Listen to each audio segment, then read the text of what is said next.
안녕하세요. 스포츠 분석 천교수입니다. 저희 채널을 방문해 주셔서 감사합니다. 이번 회차 천교수 가족방 적중 내역입니다. 적중하신 분들 모두 축하드리며 오늘의 경기 분석도 재밌게 시청하시고 유익한 정보 얻어가시기 바랍니다. 천교수 가족방 입장은 영상 하단 고정 댓글을 통해 입장 가능합니다. 그럼 오늘의 경기 분석 시작하겠습니다. 7월 21일 K리그 국내 축구 6경기 분석 시작하겠습니다. 첫 번째로 인천FC 대 수원FC 경기 알아보겠습니다. 먼저 인천은 수원FC와 비교하면 공격진의 역량이 떨어진다. 지난 코리아컵에서는 어린 선수들 위주로 나섰고 이 어린 선수들이 적극적인 모습을 보여주긴 했다. 그래도 K리그 일부 레벨에서 1대1 상황에서 확실히 우위를 가지고 갈 수 있는 선수가 부족한 것은 사실이다. 대체적으로 인천이 간격 유지에서 문제를 드러내거나 뒷공간을 드러내는 등 수비가 강하다는 인상도 최근에는 좀 희미한 면모가 있다. 이어서 수원FC가 공격적으로 운영해도 이상하지는 않다. 특히 체력 문제로 인해서 교체로 나오던 손준호가 이제는 선발로 나오기 시작한 상태다. 전진 패스를 넣어주는 데는 아주 일가견이 있는 자원이기 때문에 수원FC가 상당히 공격적으로 밀어붙이는 운영을 지난 경기에서도 했다. 물론 안데르손, 이승우, 지동원 등 공격 뎁스에 대해서는 신뢰를 보내볼 수 있어 이 운영이 비합리적인 것은 아니다. 손준호가 합류한 상황이라면 수원FC가 공격적으로 움직여도 이상하지는 않을 것으로 보인다. 물론 이승우나 안데르손 등 공격진의 퀄리티나 전반적인 뎁스에서는 인천보다 수원FC가 더 낫다. 인천 같은 경우는 공격 진영에서 1대1 상황을 유리하게 이끌 수 있는 선수가 부족한 편이다. 이번 경기 수원FC 승을 추천합니다. 핸디 언어버 및 최종 조합은 고정 댓글 링크를 통해 가족방에서 확인해주세요. 두 번째로 대구FC 대 광주FC 경기 알아보겠습니다. 먼저 대구는 광주에게 강했다. 특히 박창현 감독이 부임한 이후로 공격적인 성향이 더 늘어났음에도 3대2로 승리를 거두는 모습이었다. 물론 광주에게 하프스페이스 공략을 자주 당하는 모습이 있기는 했지만 세징야와 에드가가 광주 상대로 강했다. 광주의 강한 압박을 이겨내는 피지컬이나 기술이 여전히 살아있는 모습이다. 특히 세징야는 직전 광주전에서 한 골 2도움으로 선봉장 역할을 톡톡히 해내기도 했다. 이어서 광주의 경우는 여전히 전술적인 기조는 상당히 좋게 평가를 받고 있다. 다만 허율의 센터백 전환과 엄지성의 이적 등 선수들의 퀄리티가 지난 시즌에 비해서 떨어졌다는 진단은 할 수 있다. 아사니에 대한 감독의 시선도 아주 곱지는 않은 상황인데 안혁주나 정지훈 같은 어린 선수들을 대거 기용할 가능성도 없지는 않다. 물론 어린 선수들의 경험은 전체적으로 침착성의 부족으로 이어질 수는 있다. 공격적으로 3백을 운영하는 대구였는데 그럼에도 광주 상대로 강점을 유지하고 있다는 점이 포인트다. 외국인 선수들이 대체적으로 광주의 압박에 강한 모습을 보여주고 있다는 것이 포인트인데 광주가 하프스페이스 공략에 능하다고 하더라도 선수들의 퀄리티가 지난 시즌에 비해서는 떨어진 것이 사실이다.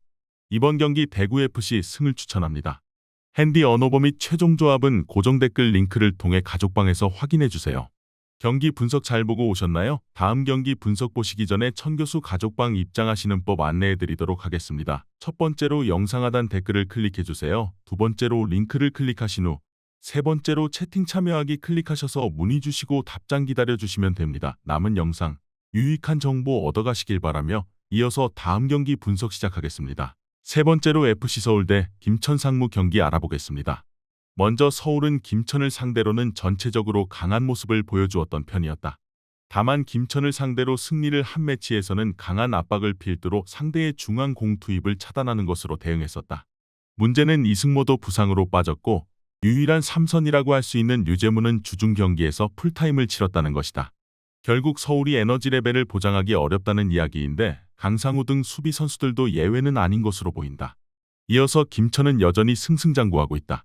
물론 올 시즌 서울 상대로 1대5로 패했지만 당시에는 3백을 가동하는 실험을 한 것이 패착으로 이어졌다. 현재는 4-3-3으로 운영하고 있고 상대의 강한 압박을 이겨내고 전개할 수 있는 이동경이 있다는 점도 김천의 강점이라고 할 수 있다.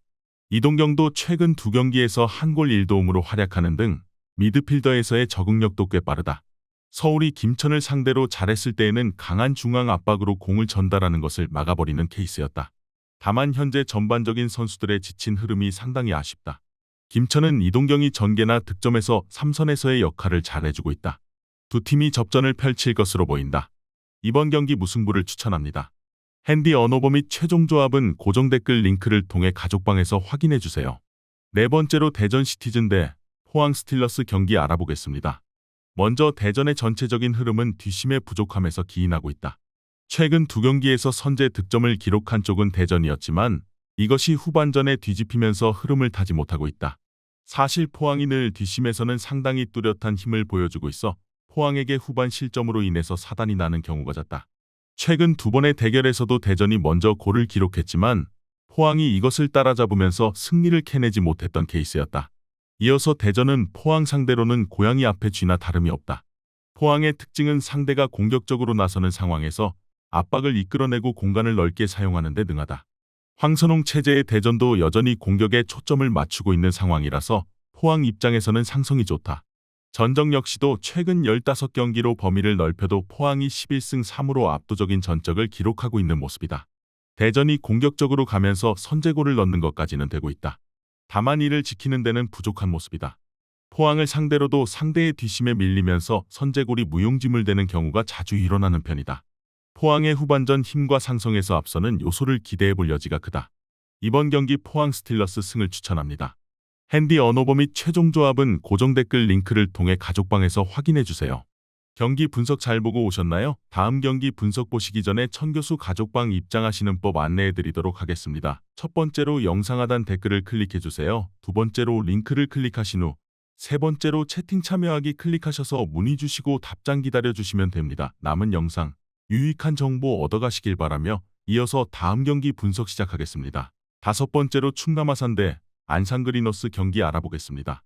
먼저 아산은 최근에는 수비가 좀처럼 제 페이스를 찾지 못하고 있다. 특히 김포가 아산을 상대로 강한 압박으로 난전을 유도하는 등 아산이 강하게 몰아붙이는 팀에게 고전하는 양상이다. 물론 여전히 역습으로 가면서 공격을 놓치지 않는 공격 능력이 살아있는 상황이기는 하지만 안산도 생각보다는 압박 라인을 높여서 플레이하는 적극성은 있다. 실점 가능성을 아주 낮게 보지는 않는 이유다. 이어서 안산이 임관식 감독이 만든 틀을 아주 바꾸지는 않고 있다. 송경섭 대행도 3-4-3과 공격적인 성향을 크게 손보지는 않았던 모습이다. 결국 안산의 제법 괜찮고 공격적인 모델은 유지될 것으로 보인다. 다만 김범수가 여전히 부진하고 있는 데다 미드필더에서 득점력이 괜찮은 노경호가 수원FC로 이적하는 등 공격진에는 수열 없이 누수만 지속되고 있다는 점은 아쉬움으로 남고 있다. 아산이 수비와 역습으로 재미를 꿰본 것은 사실이지만 최근에는 강하게 압박하는 팀 상대로 수비가 잘 버텨주지를 못하고 있다. 안산도 적극적인 게임 모델을 크게 바꾸지 않았다는 것을 주목할 필요가 있다. 물론 안산의 약점은 여전히 결정력에서의 부족한 흐름이 이어지고 있다는 것이다. 따라잡는 모습을 보여줄 수는 있어도 게임을 뒤집는 것은 어렵다고 본다. 이번 경기 충남 아산 승을 추천합니다. 핸디 언어버 및 최종 조합은 고정 댓글 링크를 통해 가족방에서 확인해주세요. 마지막으로 서울 이랜드 대 천안시청 경기 알아보겠습니다. 먼저 이랜드의 공격이 다시 살아났다. 카즈키가 합류한 최근 두 경기에서 모두 3득점에 성공했는데 카즈키가 두 경기 3도움으로 찬스메이킹을 잘 내주고 있는 것이 크다. 물론 여전히 빌드업에 필요한 공소유가 미스로 어이지는 등 수비적인 역할에 대해서는 불안감이 없지는 않은 전력이다. 그래도 중원에서 공이 잘 돌아가고 있는 상태로 볼 수 있고 김결과 정재민 등 외국인 공격수를 대체한 선수들도 힘을 받고 있다. 이어서 전체적으로 천안은 후반에 노출되는 수비적인 불안감이 매우 크다. 공격적인 압박을 주문하는 편인데 이 상황에서 선수들이 퍼지는 시간대에는 주도권을 크게 내주는 것이다. 최근 두 번의 매치에서도 결국 모두 90분 이후에 실점이 나오는 모습이었다. 물론 공격적인 운영으로 선제골을 넣는 경우가 있기는 한데 선제골을 넣은 3경기에서의 성적도 후반 난조로 인해서 1무 2패에 그쳤다. 이랜드가 카즈키 합류 이후에는 중원에서 공이 잘 돌기 시작하면서 공격적인 장점을 다시 찾아냈다. 물론 수비적인 난조는 이랜드가 무조건 가져가야 하는 상황이지만 천안은 체력적으로 지치는 상황에서는 선수들이 급격하게 집중력을 잃어버리게 된다. 선제골을 허용해도 이를 뒤집어버릴 수 있는 능력은 이랜드에게 있다고 본다.